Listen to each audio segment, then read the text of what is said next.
Welcome back to the Marlins here on OOTP 26. As you can see, we are two series here past the All-Star break. We swept the Kansas City Royals at home, then took on the San Diego Padres and won that series 2-3, or 2 games out of 3, I should say. We took 2 out of 3 from them, and then it was a close one here, this 4-2 loss. Hurston Waldrop wasn't his fault. He struck out 7, only gave up 1, and then it looks like Dylan Lee blew the game in the 9th. And then in the 8th, TJ Griffin blew it. Not good. Can't be too unhappy about 5 wins in 6 games. And some of them were pretty solid wins. You know, there's like this one run win over the Royals. Dustin May gave us a good outing, 7 innings, 10 Ks. Keegan Akin gave us a 2-inning save. Lara hit his 20th home run. Vargas hit his 16th. And then in the 3-0 win, it was Mike Carrier going 4 2/3, and then Cerna, Akin, and Lee all combining to give us bulk out of the bullpen, all scoreless, shut him at 3-0. Ramirez doubled, Dylan Head doubled. Then the 7-2 win, we had Ryan Weathers with a gem of the game, 7 2/3, no runs. Or he gave up an unearned run. And then so did Kohanowitz. We had 2 errors. Wow. Don't love to see that. Partridge doubled. Duran doubled even. Acosta doubled. And we score 7 on the Royals. Then we lose that game. And then the San Diego game we win. We have Noble Meyer on the bump. Gives up a unearned run and an earned run. TJ Griffin, horrible game. They gave him back-to-back outings. And he blew it again. But Dylan Lee did rebound with 2 1/3 scoreless pitched. And then the next game, 5-2, was Dustin May going 6 innings, giving up 2 runs. Vargas doubled, Lara doubled, Acosta doubled, Nick Samillo homered. So did Judd Fabian as well with his 2nd homer since coming up. And then what was the offense in this game? Vargas, Diaz, both doubled. So yeah, we're hot right now. The fish are hot. We got a 2.5 game lead in the Phillies, and we're creeping up on that trade deadline. And even though Duran had that game where he hit a double, I think we are going to make the decision of he is going to be traded. And if he's not traded, then he might even just be outright released, because I just don't think he's valuable at this point. And honestly, I would rather have a reliever for him, whatever we can get. And we'll call up those 2 guys from AA in Garza and Mikov. They both are going to needed to be added to, or no, I guess Mikov doesn't have to be added to the Rule 5, but doesn't have to be added to avoid the Rule 5, but he's still going to be called up anyways if we go this route. Garza and Mikov would both be called up, and they'll platoon in whatever corner they play in, and then whoever is the bench guy will be the 4th outfielder. And we'll keep rocking Head and Vargas in the other outfield spots. So that is the plan here. Brooks Lee, upper body pending. Oh my god, that's not good.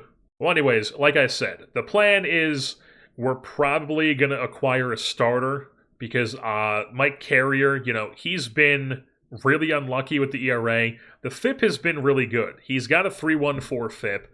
He doesn't walk anybody. He doesn't give up home runs. He's a steady pitcher. He's just gotten really unlucky with the ERA. So, I wouldn't be totally against having him in the rotation the rest of the year, but I also kind of want to move him to the bullpen and then have more flexibility, or we can even send him down and just have more flexibility. Maybe he goes into a setup role for us so we don't have to rely on all lefties back here. But that it would just give us more flexibility. And then I like Waldrop, May, Weathers, and Meyer as that 4 right now. And then I would basically like to acquire another starter, so when we get to the postseason, I can decide between Meyer and the guy we acquire on who makes the postseason rotation and who goes to the bullpen. Because as much as Meyer has been pitching well for us, I don't know if I trust him in the postseason. But we will have to see. As so starter. Definitely going to take a swing there. Maybe not a huge swing, but acquiring a guy who can give us innings and possibly start playoff games for us.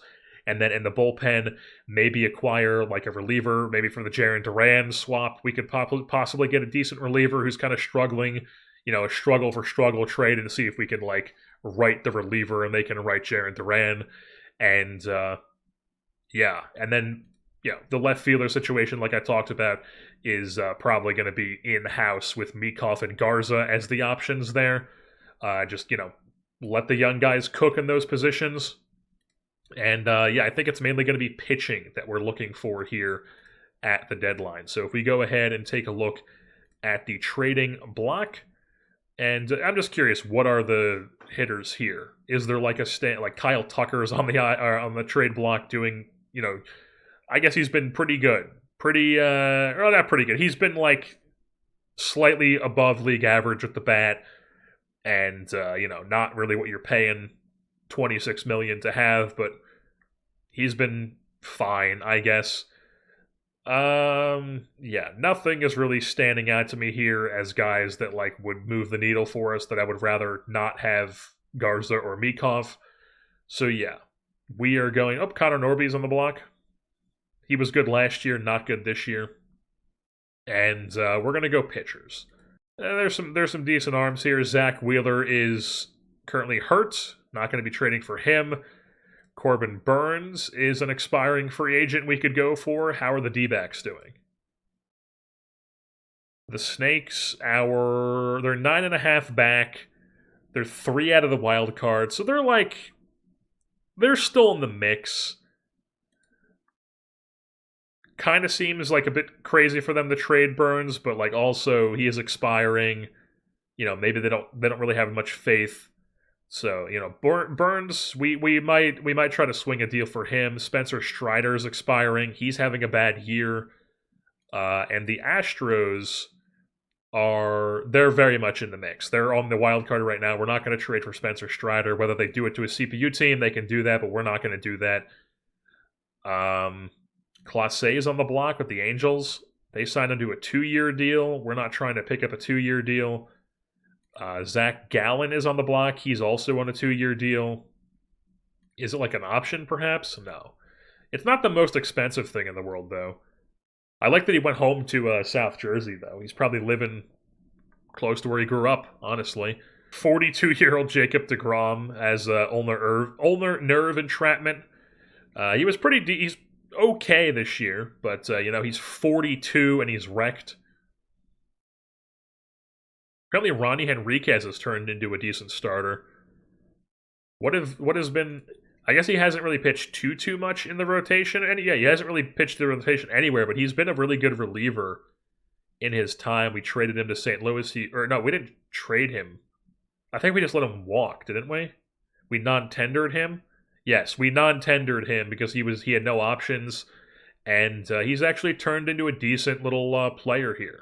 He's a reliever. He's not a starter. He's a 30 stamina reliever. So, yeah. Interesting career for him. But, yeah, there's some arms here that we could definitely look for. Corbin Burns is probably the most intriguing starter for me to pick up. He would definitely be starting playoff games for us if we pick him up. They're also trying to trade Brandon Pfaadt, who I don't know if I want to do that. Brandon Woodruff's a veteran. He's got another year in his contract. It's a vesting option. It required 25 games. Yeah, no, he would get that easily. Shota Imanaga also has 2 years. Mitchell Parker is expiring. And Jared Schuster is expiring. Okay, so how is Seattle and St. Louis doing? Seattle they're well under 500, and they are 6.5 with multiple teams in front of them. So yeah, they're not in it anymore. So Seattle could theoretically trade Schuster. That's definitely something we could do. And then Mitchell Parker was on St. Louis. They're 19 games out of the division, and 6 out with like a bunch of teams in front of them. So yeah. Those are doable too. So I think like Corbin Burns would be like the best option for us if we want to go with a starter. And then it would be like Mitchell Parker, Jared Schuster. I think I prefer Schuster over Parker. First, though, let's just see what Jarren Duran can get us. If I shop Jarren Duran and just go anybody, all players, shop Jarren Duran, regular veterans, they would give me Zach Wheeler's contract. That would be funny to trade for Zach Wheeler. with the guy that we traded him with. He came along with the deadline. Don't think we want to do that though. Some random guys they'll throw in. We're committed to doing it for a pitcher, so we'll do all pitchers here.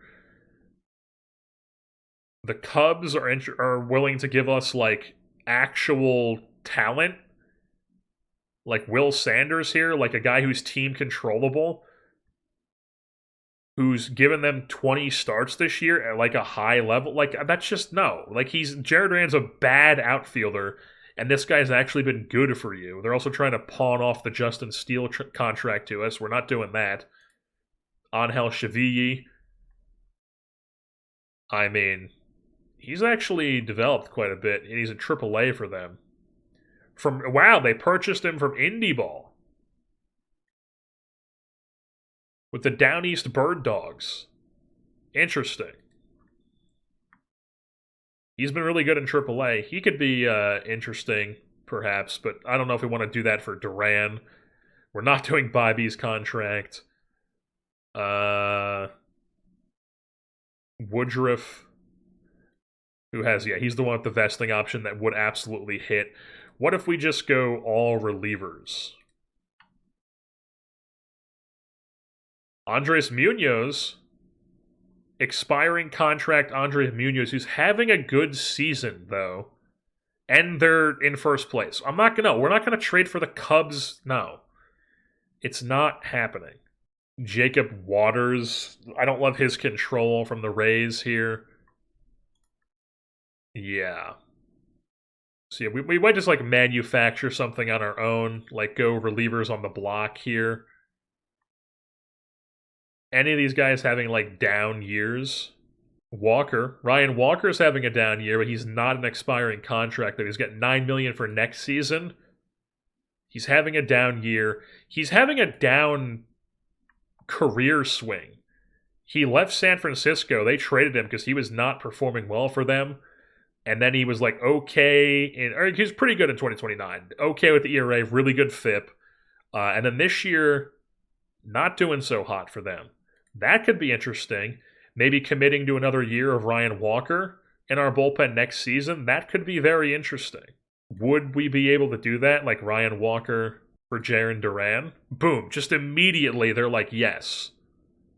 Give Jarren Duran back to Milwaukee. We get Ryan Walker for the rest of the season and next year at $9 million. Yeah, that's interesting. We're gonna. What if we make them, or no? What if we ask them to retain like 25%? They'll still do that. 50%. They'll do that too. Yeah, they won't do that. What is the number to where they'll be like, okay, this is not something we're interested in doing? 65. They'll take 65% of his deal, and they'll do Jarren Duran straight up. Jarren Duran for Ryan Walker, and they retain 65% of it. But I feel like that's kind of ripping them off. I should probably give them like something to go along with it. Maybe like a throw-in reliever. Like maybe I give them Ryan Johnson, who's never really going to do anything for us. Or that Juan Mercedes. Remember this guy? I traded for this guy who was the ultimate, like, never going to develop guy, and he hasn't developed. What do you know? AJ Russell. Maybe I give him AJ Russell. Yeah, we'll do that. We'll give him Jarren Duran and AJ Russell for Ryan Walker, and they'll retain 65% of it. They're getting an expiring Jarren Duran. We're getting Ryan Walker for the rest of this season and next year. They're going to retain 65% of it, and bang, we're doing that. Struggling reliever for struggling outfielder going back to his previous team we just got him from. They're in win now mode. We're somehow not, even though we definitely are. Boom. Ryan Walker, you are now a Florida Marlin. Has Cerna been better? If we go, Major League splits. He is not overall in the bullpen. Man. 26. I mean, his ratings are too good to give up on, is the thing. But also, we have a lot of guys like Kohanowitz is all three options. Same with Lee's a veteran. We can't send him down. Wagoner, I guess, would be the most obvious option to send down. Other than we would have to DFA Cerna. The thing about Kohanowitz is he's been bad, and I don't think I want him on the team right now, but, like, also, he's a guy we trust more than, like, Wagoner. So I think Wagoner's the guy who goes down. Yeah, I'm sorry, you're the odd man out, so you go down. So Ryan Walker now comes to our team. Alright, so we made our reliever trade.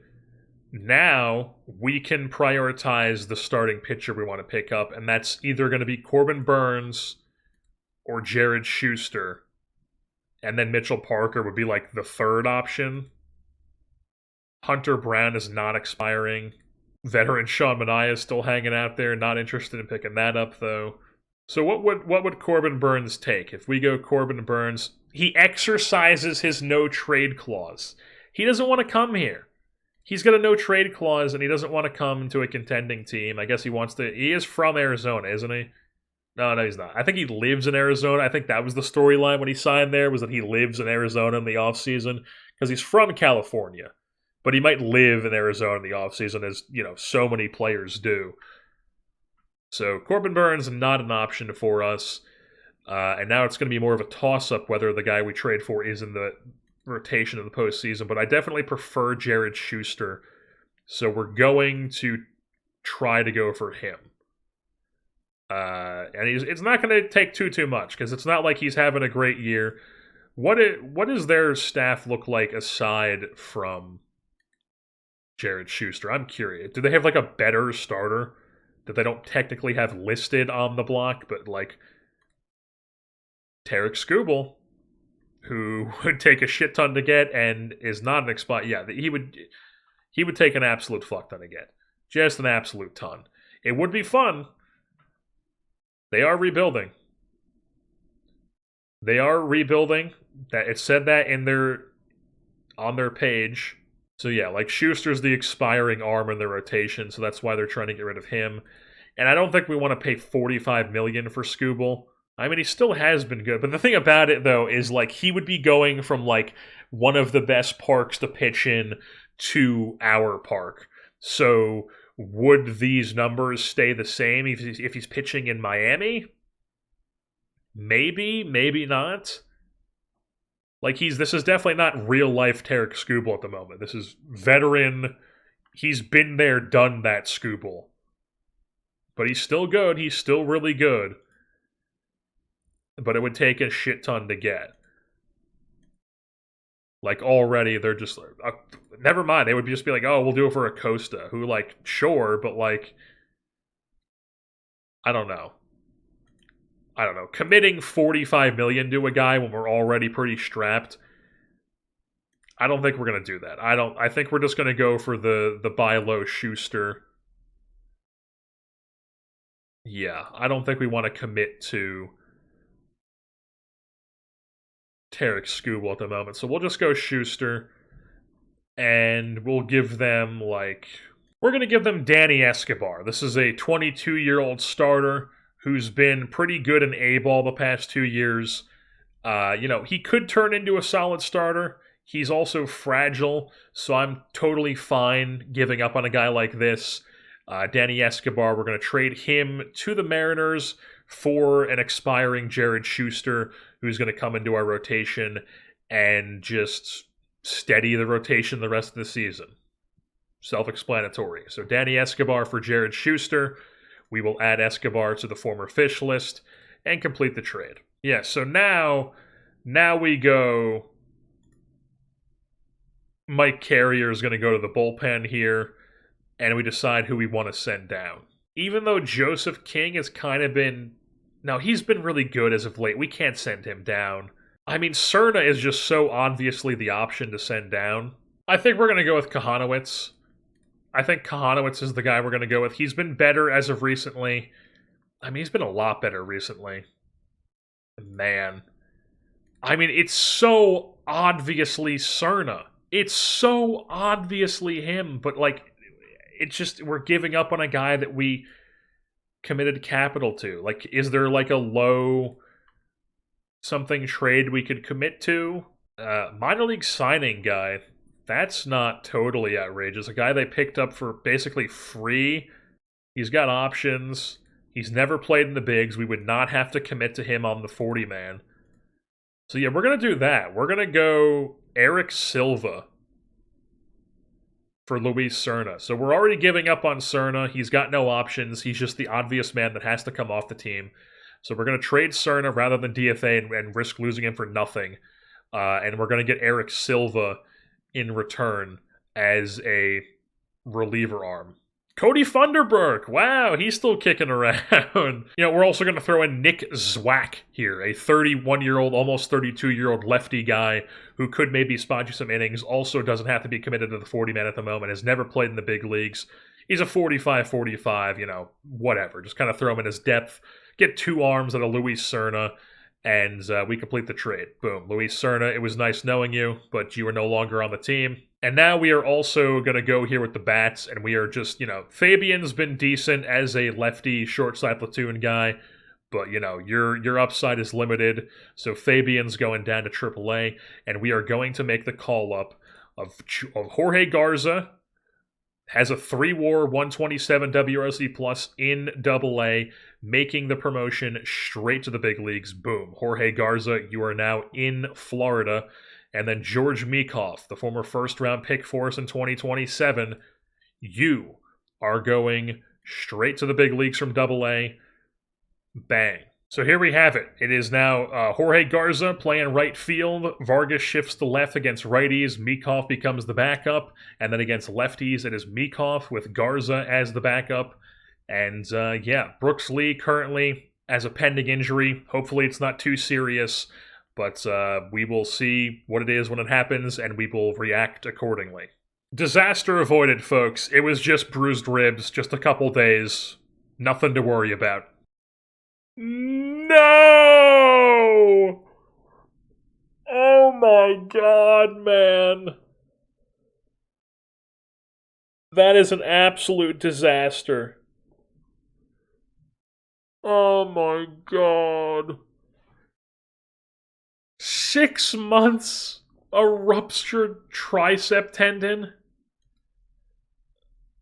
He's our ace, man. He's having like a Cy Young quality season, and he fucking ruptures his tricep tendon with one. That was probably going to be his last start of the season. He maybe had one more. He probably had one more start. 32 starts, and he does that, man. Oh my God. Hell yeah, folks. The National League batting title belongs to Ashedri Vargas. What a year. Leads the National League in batting average. Incredible. Incredible offense from him. I mean, Ashedri Vargas wins the batting title with a 308 average. Also has the best WRC+, the best WOBA, the best slugging, the best OPS in the National League. Folks, are we looking at a MVP contender, perhaps? It's if he doesn't win the MVP, I'm going to say it's because the defense held him back. He was much better in left field than he was in right this season, but that's what it is. It's going to be that. If he does not win MVP, it's because the counting stats weren't as good, and his defense held down his WAR. But, a 5-WAR season from Vargas. We'll get into the recap of the players here in a bit, though. But we are here at the end of the season. We have clinched, a while ago, the NL East crown, a 13-game lead on the Philadelphia Phillies. Remember when we were tied with these guys around the draft? Well, yeah, we eat our dust, Phillies. 95-win season for the Marlins. This is the 4th division crown, because we won it in 2026 for the first time ever in Marlins history, and then we won it in 2027, we won it in 2029, and now in 2030. That is our 4th NL East division crown. All of them are in our era here, in the Craig Finn era. So take a look here at or first let's take a look at the expanded standings here. Plus 161 run differential, which is the 2nd best in Major League Baseball, only behind the Cubs, who had 105 wins this season. So yeah, I'll take finishing 2nd to them. And then the Rockies, last year's team that we lost to in the LCS, plus 130 run differential, they win the West once again. You got the Rangers, the Guardians, and the Orioles are the other division winners. It looks like the Central was crazy this year with the Guardians and the Tigers towards the top there.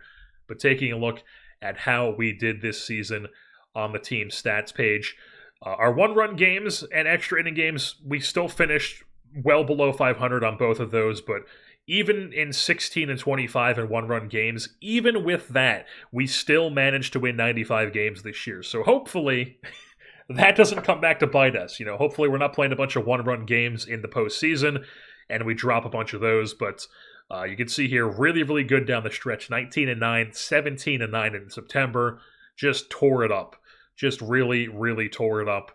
The second best batting average, OBP, third best slugging, second best OPS, the best WAR, second in WOBA, third in runs scored, second in hits, third in extra base hits, third in walks, the least amount of strikeouts, the most stolen bases, and then on the pitching side of things, the second overall ERA, fourth starters, the best bullpen, tied for third in runs allowed, third in WAR, fourth in hits allowed, opponent's average.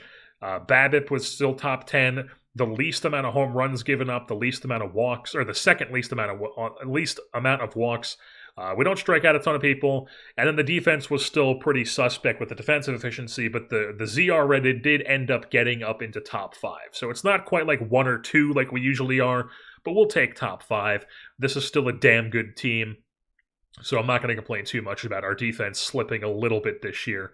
But taking a look at the pitching staff, without our beautiful boy, Hurston Waldrop, going to have to be playing without him in the postseason here, which is very, very unfortunate. But sorting by innings pitched, we have Dustin May, who led it behind Waldrop. Or let's just take a look at Waldrop here for a second.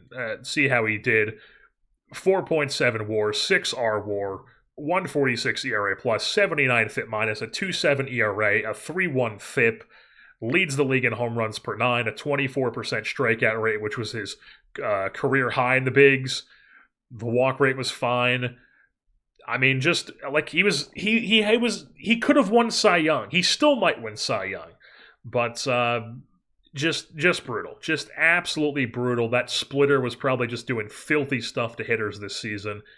As Waldrop, we're going to be missing him big time in the playoffs, but we've got a scrappy rotation to go along with it. So Dustin May, another year where he's like a 2-WAR guy, like around league average with most stuff. A little bit better with the ERA, but the FIP is like whatever. Weathers ended up being really good. 3 WAR, 123 ERA plus, 88 FIP minus. That's a 3 ERA, a 3 FIP. We'll take that. Sub 1 home run per 9. Jared Schuster ended up being okay. Or I guess he was actually pretty good. He was better than league average with the ERA and the FIP. Sub 4 ERA, sub 4 FIP. We'll take that. So, he's going to be at our postseason. I should mention that he was working as a follower down the stretch, and he was much more successful with the follower in the 3. It's a small sample size, obviously, but along with the ERA and the FIP, he was walking less. He was walking less, but also striking out less. But then he also gave a little bit more home runs. But his BABIP was better. I don't know.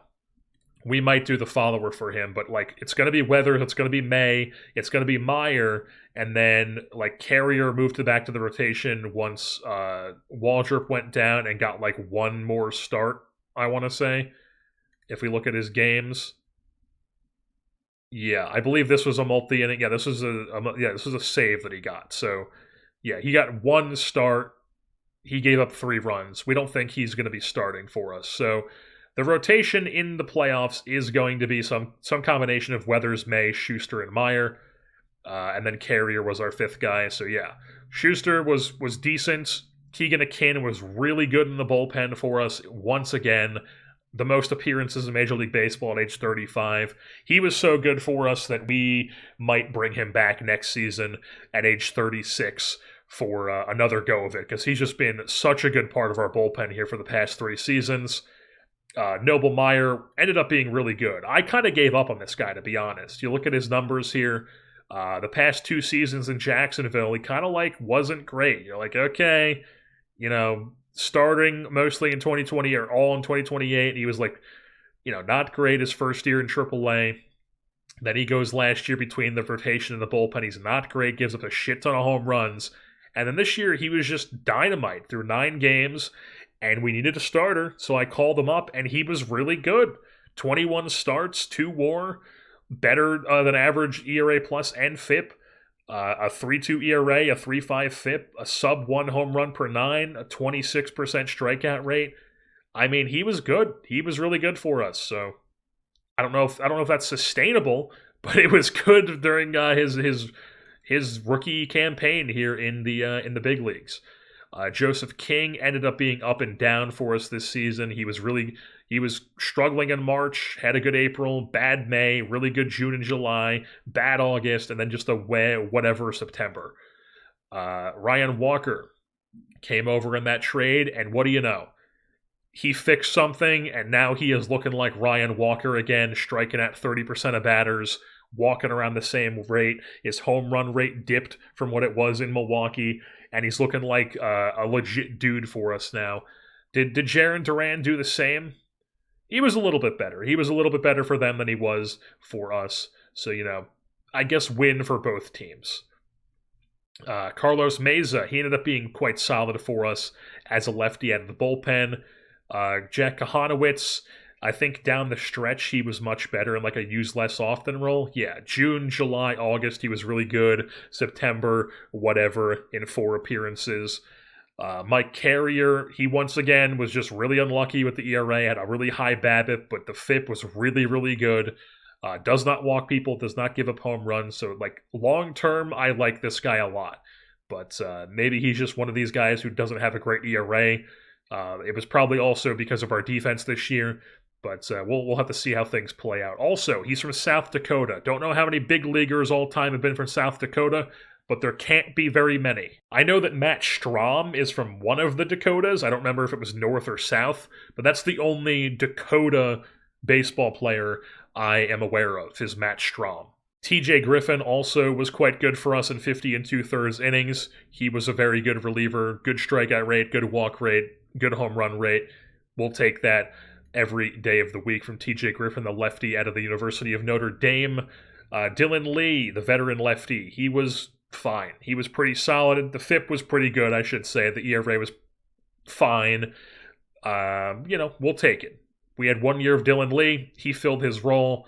Luckily, he was not terrible as Cerna was, and the De Los Santos trade was not a total bust, because De Los Santos was very good for the New York Yankees, hitting 35 home runs for them this season, putting up a 3 WAR.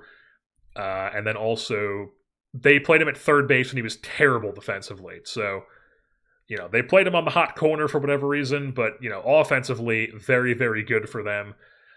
And then Eric Silva, we ended up calling up, and you could see here he actually had some time in the bullpen and as a starter. We take a look at his splits here in the major leagues. He was really good in both roles. A 9.99 ERA plus, looking like the level of some PC guy who would dick on me in Battlefield, doing all sorts of like slide to the left, slide to the right, jump, move the back, jump backwards at an angle as you're trying to shoot him type stuff. But yeah, 9.99 ERA plus. Really good, 35 and 31 FIP minus respectively, and 3 starts as an opener, and then 3 relief appearances. So Eric Silva here, I made sure we added a bunch of guys to our 40-man before the roster expansion took place. So we've got guys like Silva who are available for the postseason, and he was so good that he might be on our postseason roster here. And then on the hitting side of things, sorting by WAR, we had a Shedry Vargas, who we talked about, won the batting title with a 5 WAR, 157 WRC plus, 31 doubles, 29 home runs, 82 runs driven in, 89 runs scored, a 10 walk rate, and an 11 strikeout rate. Just elite stuff, 382 OBP. I mean, 16 swipe bags at a not terrible rate either. Vargas, just incredible player who we have locked up long-term through 2039. Love to see it. Wilfredo Lara, another really good season for him. That's back-to-back 5 WAR seasons. Is this just what he is? Don't love to see this. Don't know why that happened. I guess because he had a nagging strained Achilles tendon. He's never had like a super, super long injury, but he's had a couple nagging ones, and I guess that's knocked him down to fragile, which we don't love. He's also signed team-friendly long-term. So another 5 WAR season from him. Love to see it. Dylan Head, you round up, that's a 5 WAR season, triple-digit WRC plus, 25 doubles, does not strike out, got on base decent enough, and he swiped 51 bags at a 91% success rate this season with a 10 ZR in center field. Dylan Head, fantastic player, folks. And we've got him signed long-term as well. Just, the position players are sorted here. It's just, we've got the position players all in place. We got the core position players all here, locked up long term. It's just the pitching is kind of just like put together on a year by year thing. But we also have a system in place to where like we limit guys' innings and we get a lot of we have a system and a type of pitcher that we like that tends to be, we don't usually have like a Cy Young type season like Hurston Waldrop was having this season. We have 5 steady starters and a bunch of relievers that we really like. That's usually what our bullpen looks like, or our staff looks like. But yeah, the position players, they're locking it down here. Brooks Lee, 4.5 WAR season from him, triple-digit WRC plus, leads the team in doubles once again with 43. That's his second 40-double season since being a member of the Florida Marlins. He's incredible. He's great, and he's just barely missed out on 40 doubles in the 3 other seasons he's been here. Just wonderful. For whatever reason, he was not good defensively this year at second base. Right, he was good, but he wasn't what you would expect. Remember, he had the successful outstandingly completed training to improve his infield defense, and then his ZR goes down. Make it make sense. Make it make sense, folks. But anyways, Brooks Lee, really good. Agustin Ramirez, big bounce back season for him. I shouldn't say bounce back because he ended up reeling it back together last season. But once again, a good Agustin Ramirez season. We need him to keep hitting, and he's going to keep doing it. And underrated. I think I forget who it was that pointed it out. Somebody pointed it out in the comments that he just swipes bags at a really high rate, or not high, like a high successful rate, and he swipes 15 plus bags every year. Really underrated aspect of part of his game, and we love to see it. So Ramirez, and then defensively, catcher ERA isn't the worst. The framing wasn't negative. We'll take that. He's not the best. He's not Patrick Bailey out there, but the bat paired with a glove that's not awful, absolutely, we'll take that. Max Acosta puts up a 2 WAR season as a all-defense sort of player. Nolan Shawnowell, not what we really wanted from him this year. Only 16 home runs. That's a major downgrade from what he did in Pittsburgh last year. But we still love Shawnowell. I've got a soft spot for him. He's been in now 3 series on the channel because we've got the Angels OOTP. We've got this, and we've got the Angels MLB. By the way, I know that the Angels MLB first episode is being posted before the off-season episode where I signed Nolan Shawnowell on this, but in how I did it, the order that I did it, Nolan Shawnowell was signed before I started the MLB The Show series. So in my mind, this happened before the Angels series, but on the channel, it was the Angels series that happened before him getting signed in here. But yeah, Nolan Shawnowell, channel legend. He's going to be around. We've got him signed long-term, obviously. Camilo Diaz ended the season on a hot streak, but overall was not the greatest. As my mouse just stuttered there. What the fuck was that? Much better against lefties than he is righties. It shows very much in the splits, but we like him as a player. We think he can be a good player for us. Hopefully he keeps developing and can tap into this 70 power, because that would be fantastic. Jorge Garza and George Meekhoff ended up coming up at the trade deadline, like I talked about, the 2 21-year-olds, and they were fine, I would say. Garza played. He was above league average against right-handed pitching in that platoon. That's what we want from him. And then George Meekhoff was above league average overall. Especially, he was well above average, just tearing it up against lefties. So yeah, the platoon's working with the 21-year-olds, and next year they're going to be doing the same thing. They're going to be platooning in right field while Vargas plays left. And Unfortunately, Partridge did not do very well this season overall. He had some spurts where he was pretty impressive. June was really, really good. He tore the cover off the ball in June, but then April, May, July, August, not great. And then he's been a bit better he's been above league average in September, but overall, not the best bat you would like to see from a first baseman. Peyton Eales was up and down this year. He was like a good lefty bat for us as usual. Palma did end up being a little bit better. If you look at his splits here, he ended up, he was just generationally bad through March through June, and then in July just randomly had a really good month. August was like whatever, just usual, like below average, and then he was really good in September too. So Miguel Palma, maybe not totally cooked. And then also, for whatever reason, they just have this listed as this is already listed as the playoff roster, so they don't have Samillo on here, but Samillo ended up being really good in his platoon, short side platoon. He did his job. 131 WRC plus, playing that short side platoon. That's what he's there to do, and that's what he was doing for us. He's going to be on the playoff roster because he's our leadoff man against lefties, and we'll see how it happens. We'll see how he does in the postseason. Who was the other guy that was not listed on the roster here? Yes, Chris Williams. Who could forget? This was a guy who was in Double-A for us this season.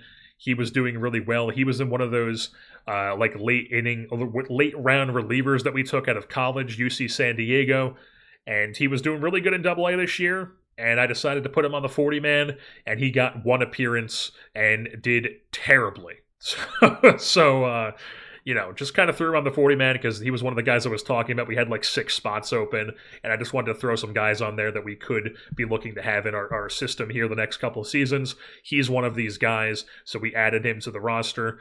He will not be on the postseason roster, but, figured he was worth talking about.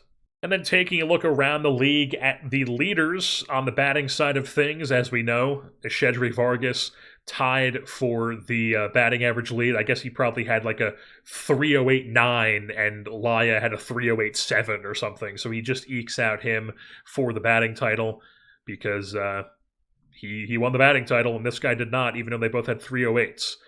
And then the National League or the American League leader was Bo Naylor with a 300 even average.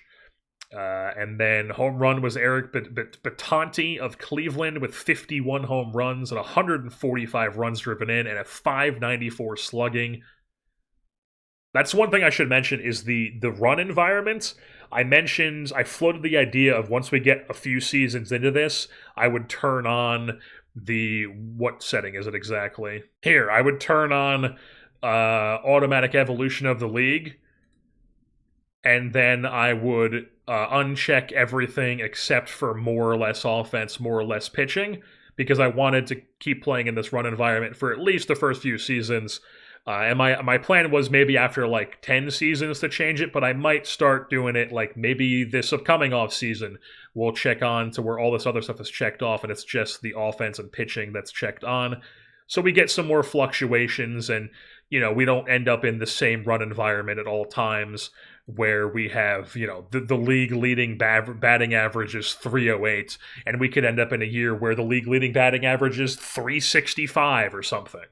And it makes it a bit more interesting. And, who knows? Maybe the stolen base environment goes up and Dylan Head starts stealing 100 bags in a season. Who knows what happens? But we might do that for this upcoming season, just as a floated idea.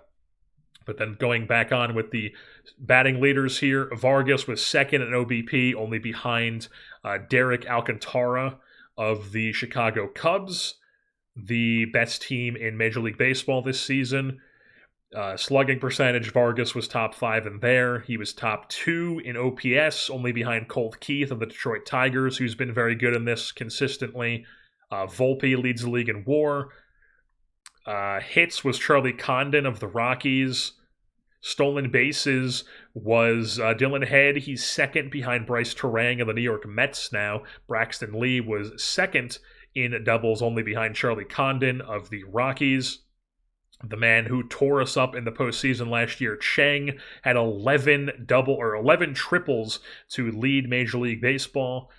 And then we also had Vargas was the second highest OPS plus and the second highest WOBA, only behind Colt Keith in both of those numbers. On the pitching side of things, Hurston Waldrop with the fourth best ERA. Sasaki, Nestor Cortez still hanging around. This is the second year he's put together a crazy year, and you look at his ratings and you're like, how the fuck is he a 55? And how is he doing this? But I guess he's actually been really good overall. Like, Nestor Cortez is actually just like a generational pitcher right now. He's put together multiple, like, 4+ WAR seasons, all past the age of 30. That crazy. Crazy. I remember specifically saying in 2025 he like led the league in like most home runs given up or something like that, and I was like, he deserves it. And then ever since then he's just been a really good pitcher, aside from like a couple one-off years like in 2028 in Milwaukee. But yeah, still in Milwaukee. Or no, he's back in Milwaukee because he was in Arizona for a bit. So yeah, back in Milwaukee after being traded from Milwaukee to Arizona, now back to Milwaukee. But yeah, Nestor Cortez still very good for some reason. Taj Bradley in Detroit's on here. This is not Andres Munoz, it's Anderson Munoz. Bobby Miller actually the closer in Cincinnati now. He was a bad reliever at one point, and now he's a really good closer. So most saves in Major League Baseball this season with 46. Luke Little behind him. Pitcher WAR was this Herrera guy from Colorado. That's crazy. Leading the league in WAR as a pitcher in Colorado. I mean, that's how you know this Colorado team is different. When they got dudes who lead the league in WHIP and FIP and WAR, that's crazy. Innings pitched was this Tyler Cannon guy. Looks crazy. From FIU. Right-hander. Ground baller. I mean, yeah. Total workhorse for them. Complete games was actually Waldrop tied for the league lead. Also, the shutouts had the most shutouts. Strikeouts was Paul Skeens, and then that Ovis Portes guy. Any other players for us pop up here? Yeah, we got Waldrop top 5 in BABIP, third in opponent's average. Win percentage, he was top 5. And then the most shutdowns in Major League Baseball belongs to Keegan Akin, as well as he's top 5 in holds. And then Waldrop tied for first in quality starts with Nestor Cortez and Tyler Cannon. And then on the fielding side of things, we have some guys spread all around here, like Braxton Lee in double plays, a couple assists guys in here. Range was actually Agustin Ramirez. Look at that, top 5 in range as a catcher. That's really good. So yeah, actually was pretty good defensively for us this season. So Ramirez 4th in range. And then tied for third in caught stealing percentage, and then he had a top 5 catcher's ERA as well. So, you know, he's not Drew Romo and Ethan Salas and Patrick Bailey here with the framing, but some of the other stuff is still very good for him defensively. And then also, this is not a good one. He had a lot of passed balls. So he, despite having a lot of range and despite having a good caught stealing percentage, he also gave up a lot of passed balls. But then, you know, so did Cal Raleigh, who is not good at this point offensively, which is a bummer to see. But we are obviously locked into the division series, so are the Chicago Cubs, and the Guardians and the Rangers are on the American League side of things. The wildcard teams are the Reds and Dodgers, the Rockies and the Padres, and then in the wildcard on the American League side of things, it's the Tigers and the Red Sox, along with the White Sox and the Orioles. So we will see next episode who will we be facing in the 2030 NLDS.